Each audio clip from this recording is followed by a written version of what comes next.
The next stop is Fukuoka. Hello!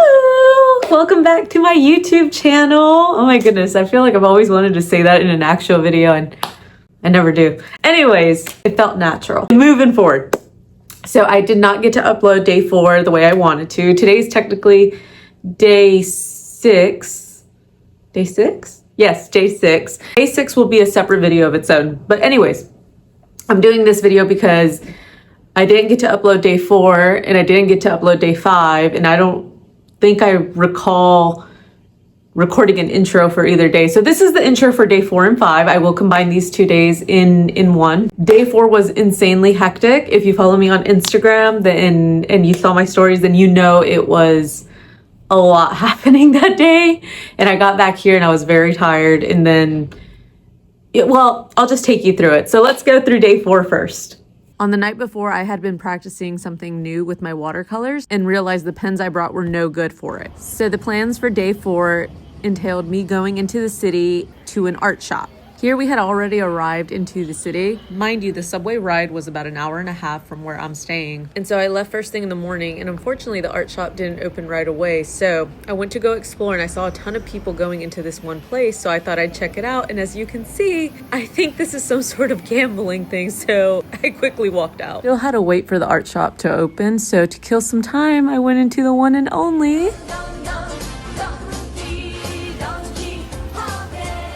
Yeah, so we killed 4 hours in there. Much more time than I would have liked to have spent, unfortunately. But they have so many great products and they're super affordable. We're not going to talk about how much I spent in there. Then I got out and I came across this vintage store because I took the wrong turn. And I was like, well, might as well go ahead and explore this too. Yeah, I was there for another 2 hours. They had so many gorgeous pieces, but I really didn't buy a ton just because the prices were very similar to that of vintage stores in the US. Maybe a little lower, but the quality is so much better. And I made friends with an employee of the shop who was practicing his English with me while I practiced my Japanese. I headed out and then I came across a little art exhibit, and of course I had to stop by. These pieces were so much fun. They were created by an acrylic artist named Maria. Unfortunately, she's not featured in the video, but she was very sweet, and through my broken Japanese, I let her know that I was also an artist. I keep getting distracted, unfortunately, but we're making our way over to the art shop like we intended in the first place. Let's hope we don't get sidetracked. I'm gonna try my best to avoid getting sidetracked.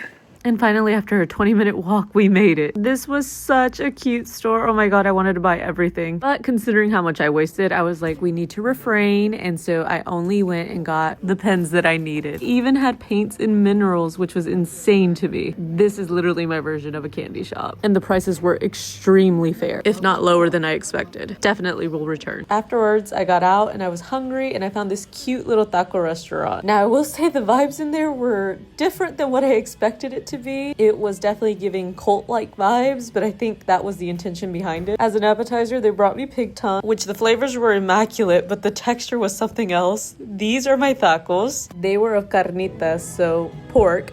And for reference, I need to show you how big these tacos were. I had wondered why on the menu it said to eat them slowly, and now it totally made sense. The menu even had instructions on the proper way to eat a taco, which I thought was very interesting. But the flavors in the taco were a little bit different from the flavors on the pig tongue, but still very good. It was an initial taste of spiciness followed by a taste of sweetness. The taco itself had cilantro, aguacate, some sort of salsa. They also had different kinds of tacos, but apparently their menu changes pretty frequently. And this is a very small restaurant, so I had the staff literally in front of me. So watch me make an attempt in Japanese to tell them I thought it was delicious. Oishi.